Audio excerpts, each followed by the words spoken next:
Every night your body runs an audit, not a financial audit, a biological one. It reviews every system, attempts every repair, and tries to balance the books before morning. The heart slows and recalibrates.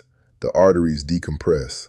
The brain clears its waste. After 60, that audit becomes harder to pass.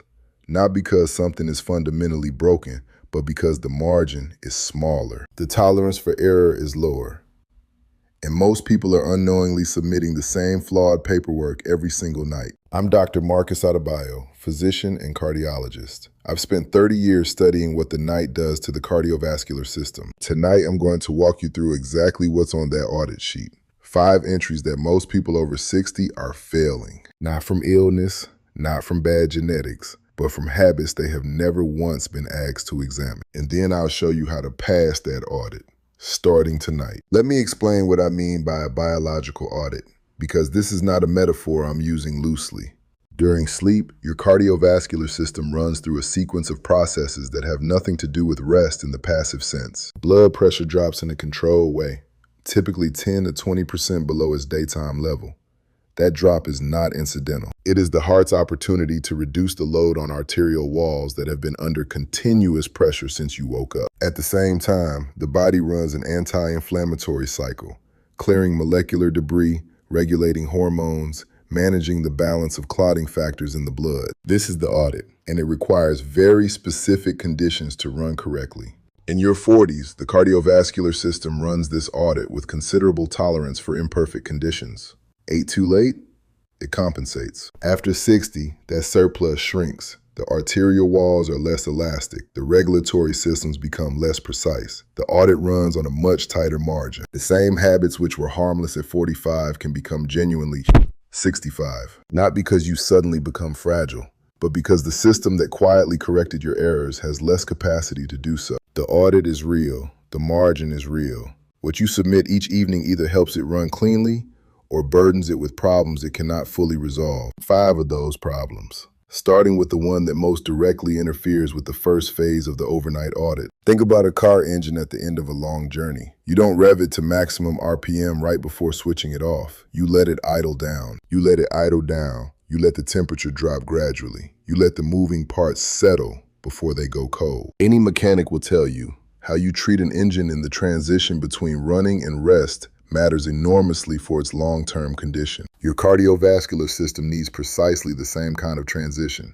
A heavy meal eaten late is the equivalent of redlining the engine right before switching it off. When you consume a significant quantity of food, particularly high in refined carbohydrates and saturated fats, your digestive system immediately places a large demand on your circulation. Blood volume is redirected toward the gastrointestinal tract. The heart has to increase its output to supply that demand. Blood pressure rises. The fats released into your bloodstream, triglycerides, reach their peak concentration between 2 and 4 hours after you eat. Now consider what the audit requires during those same hours. It requires the heart to be reducing its workload, not increasing it. It requires blood pressure to be falling, not rising. It requires the blood to be settling, not spiking with a post-meal triglyceride surge. A late heavy dinner and a healthy cardiac audit are fundamentally incompatible requests. You are asking the engine to rev and idle simultaneously. The clinical evidence is consistent. Eating within 2 to 3 hours of sleep is associated with elevated nighttime blood pressure and higher cardiovascular risk during sleep. These are not marginal findings. They represent a coherent biological mechanism playing out identically in body after body after body. The adjustment required is not a diet, it is a clock. Move your main meal to 6 or 7 in the evening. Allow 3 hours minimum between the end of that meal and the time you intend to sleep. If circumstances don't always permit that, keep anything eaten later genuinely light. Lean protein, vegetables. Something the digestive system can process without a major cardiovascular response. Let the engine idle down properly. The audit will run better for it. What time did you eat last night? Allow me another analogy. This one from the world of insurance. Imagine you take out a policy that covers your home between 7 in the morning and 7 at night. For those 12 hours, fully protected. But between 7 at night and 7 the following morning, the policy lapses. A gap in coverage. Invisible until the moment it isn't. This is precisely what is happening for a significant number of people over 60 who take their blood pressure medication only in the morning. Blood pressure does not behave uniformly across 24 hours. It follows a biological rhythm. During sleep, it falls. In the early morning hours, roughly between 3 and 6 a.m., it begins climbing again as the body prepares for waking. In a healthy cardiovascular system, that pre-dawn rise is gradual and well tolerated. In a person over 60 with hypertension, it can become a sharp surge, and that surge arrives at the worst possible moment. At 3 or 4 in the morning, several damaging conditions converge simultaneously. The blood is at its most viscous after hours of minimal fluid intake. Circulation is at its slowest. The heart is mid-transition from overnight mode back toward waking activity. The arterial walls, having been relatively relaxed, are suddenly absorbing rising pressure again. This is the window of maximum vulnerability. This is when vulnerable plaques, the unstable fatty deposits on artery walls, are most likely to rupture. It is when clots are most likely to form. It explains why cardiac data consistently shows the highest frequency of heart attacks clustering in pre-dawn hours. Now return to the insurance analogy. A blood pressure pill taken at 7 a.m. peaks around mid-morning.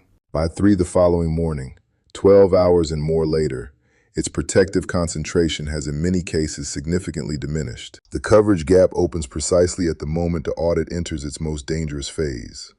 Protection and vulnerability moving in opposite directions. There is now robust clinical evidence from rigorous chronotherapy research that evening dosing provides substantially better protection during those early morning hours. Not marginally better, substantially better, with measurable reductions in cardiac events during sleep. This is not a minor pharmaceutical detail. This is a conversation to have with your own doctor, not a prescription I'm offering. Medication timing is individual, but if you have never discussed the timing of your blood pressure medication with your doctor, that conversation is overdue. Ask directly, would evening dosing give me better overnight protection? Let the evidence and your doctor's knowledge guide the answer. Close the coverage gap. The audit cannot protect a policy that has already lapsed. I want you to imagine something. Every night while you sleep, someone breaks into your house. Not to steal anything, not to cause obvious damage. They simply walk in, trigger the alarm, just enough to jolt the system into emergency mode, and leave. A few minutes later, they come back, trigger it again, leave again. This happens 30, 40, 50 times before morning. Each time the security system fires. Each time the house responds as though under genuine threat. By morning, everything looks exactly as you left it. Nothing is missing, no visible signs of intrusion. You simply feel inexplicably exhausted and have no idea why. This is precisely what untreated sleep apnea does to the cardiovascular system every single night. Sleep apnea, the repeated collapse of the upper airway during sleep, is present in over 30% of adults over 60. The majority have never been formally diagnosed.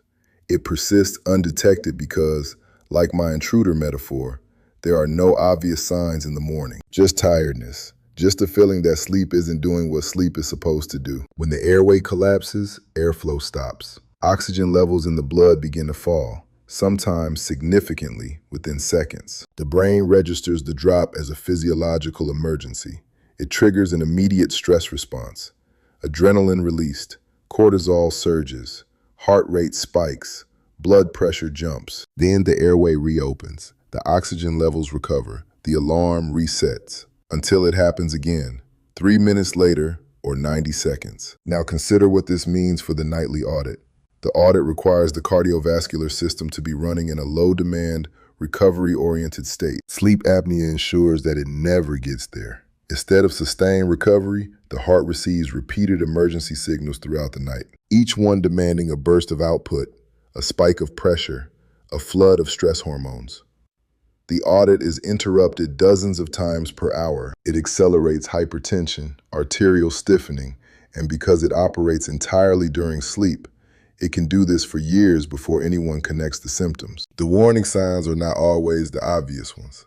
Yes, loud, irregular snoring and witness pauses in breathing are the classic picture. But equally significant, waking with a headache, dry mouth, needing to urinate multiple times nightly, and waking repeatedly unrefreshed despite adequate sleep hours. If any of those are familiar, raise it with your doctor and ask specifically about a sleep study.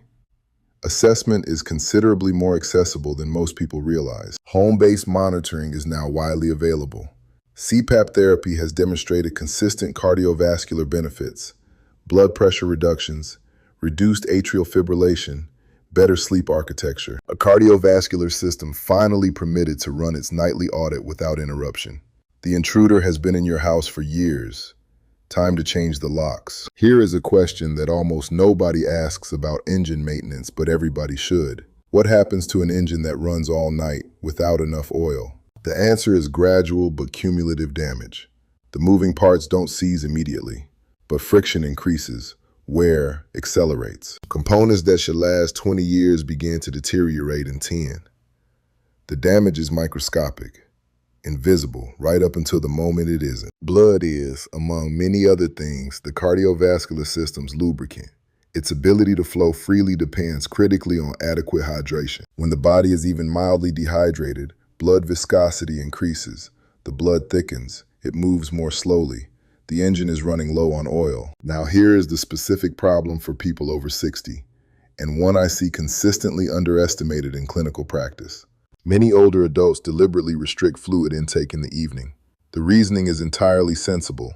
They want to avoid waking to urinate during the night, so they stop drinking after dinner, sometimes after late afternoon. They arrive at bedtime already in a mild fluid deficit, then spend 7 or 8 hours horizontal, not drinking, while the body continues its normal fluid losses through respiration and perspiration. By 3 or 4 in the morning, that deficit has deepened, and the cardiovascular consequences are occurring precisely when the audit is trying to complete its most critical work. Thicker blood, sluggishly moving through already narrow vessels, in the slow pressure environment of deep sleep. These are conditions most favorable to clot formation. A roughened plaque, a slightly narrowed vessel, a slow-moving column of viscous blood. They don't cause a problem every night, but they are the conditions under which the problem, when it does occur, becomes a stroke or heart attack rather than something the body quietly resolves. The solution is disproportionately simple. 1 glass of water, 8 ounces, before bed reduces overnight thickening without placing significant demand on the bladder. Keep a second glass on your nightstand. If you wake during the night, drink it before returning to sleep. Top up the oil before the long drive. Engineers who design heating systems know something most people have never considered. Pipes under pressure behave differently at different temperatures. When a pipe warms, it expands, flow moves freely. Cool it rapidly and pressure rises. Your blood vessels are pipes. Temperature does this every night. A bedroom above 22 degrees Celsius, 72 Fahrenheit, keeps the vascular system in mild heat management activity throughout the night. Blood vessels remain slightly dilated to dissipate heat. Heart rate stays elevated. Sweating continues, compounding the dehydration problem we just discussed. Deep sleep, where the most significant cardiovascular repair occurs, becomes harder to sustain. The body cannot fully commit to the audit while managing a thermal problem, but the cold end presents the more acute risk, particularly for people over 60 who wake during the night. You move from a warm bed into air that may be 15 or 16 degrees. Your feet touch a cold floor. Within seconds, the vascular system has responded. Peripheral blood vessels constrict, blood pressure rises. The heart is pushing against greater resistance than 30 seconds ago when you were horizontal and asleep. For a person over 60 with hypertension and arterial stiffening, that 30-second thermal transition is a genuine stress test at maximum cardiovascular vulnerability. The well-documented winter increase in cardiac events reflects in part exactly this mechanism. Cold causes vasoconstriction. Vasoconstriction raises pressure. Raised pressure at the wrong moment triggers the wrong event. Set your bedroom to 18 to 22 degrees. Place slippers within reach before you sleep. Maintain the pipes at operating temperature. The audit runs best in a stable thermal environment. Let me now give you something practical. Before every overnight flight, a pilot works through a pre-flight checklist, not because they've forgotten how to fly, but because a systematic check of every critical item, every time, is the difference between a safe landing and catastrophe. Your cardiovascular system is a complex system. The night is conditions where there is no margin for improvised correction, and the evening is your pre-flight check. Here is what that checklist looks like, and how each item maps to one of the 5 audit failures we covered tonight. Between 6 and 7 in the evening, close the kitchen for heavy eating. 3 hours minimum between the end of that meal and the time you intend to sleep. That window is non-negotiable if you want the first phase of the audit, the metabolic settling, the triglyceride clearance, the blood pressure descent, to begin on schedule. At 7 o'clock, water and medications. A full glass of water begins addressing the overnight hydration question before it becomes a problem. If you take blood pressure medication, 7 p.m. is the moment to reflect on whether that pill is time to cover the hours when you are most at risk. If you have not had that conversation with your doctor, add it to your next appointment. Write it down now. Between 8 and 9, the decompression phase. The autonomic nervous system responds directly to mental and sensory input. Bright screens, stimulating content, stressful conversations all keep the sympathetic nervous system activated beyond the point where the audit can begin transitioning to overnight mode. This is the window to reduce that input. A walk if the evening allows. Reading. Something that permits the nervous system to begin its own pre-flight sequence. By 9 o'clock, room preparation. Thermostat checked and set. Slippers placed, a glass of water on the nightstand. These 3 actions take 90 seconds and address 3 audit failures: thermal environment, hydration, cold floor transition. By 10, you are in bed. One final item: position yourself on your side rather than your back. The supine position allows soft tissue to fall backward under gravity, partially obstructing the airway. Side sleeping removes that gravitational factor. Does not cure sleep apnea, but reduces obstruction meaningfully while you pursue a proper evaluation. The checklist is complete. 6 items, 30 minutes of attention, a nightly audit that finally has a realistic chance of running correctly. I want to step outside the analogies for a moment and speak to you plainly. 30 years of clinical practice teaches you patterns, not just medical patterns, human ones. The people who experience serious cardiovascular events in their 60s and 70s are, in the overwhelming majority of cases, not people who ignored their health. They are people who managed it carefully in the ways they knew about and were never told about the ways they didn't. They took medications, attended every appointment, watched their weight, then went home, ate dinner at 9, took the pill at 7 a.m., slept without water on the nightstand, snored through 40 apnea episodes a night, without ever connecting any of it to the chest pain that woke them at 4 a.m. on a Tuesday. That is not negligence. That is a gap in what medicine communicates to patients. And it is a gap I find professionally unacceptable. The information to close that gap is not complicated, not expensive, not beyond anyone's capacity to act on, yet it fails to reach those who need it most. The audit is real. The failures are cumulative, each modest alone, but together forming a nightly burden the aging cardiovascular system carries 365 nights a year. You now know what is on the audit sheet. You know what failing looks like and what passing looks like. The question is simply whether you act on that knowledge tonight or file it with the other things you meant to change and never quite did. 5 entries, 5 adjustments. Finish your main meal by 7. Discuss medication timing with your doctor. Pursue a sleep evaluation if you wake unrefreshed. 1 glass of water before bed. 1 glass on a nightstand. Bedroom between 18 and 22 degrees with slippers beside the bed. Which of these 5 did you not know before tonight? Leave it in the comments. Your answers reveal what medicine consistently fails to communicate. If someone in your life is over 60 and has never thought seriously about what their heart experiences overnight, share this with them. Not to alarm, to equip. This channel exists to close the gap between what medicine knows and what patients are actually told. If that matters to you, subscribe. New content every week. One final note, everything here is general medical information, not a substitute for personalized advice. Before any changes to medication schedules, please consult your own doctor. That is advice I give sincerely, because this channel's purpose is to make your conversations with your doctor better. Run a clean audit tonight.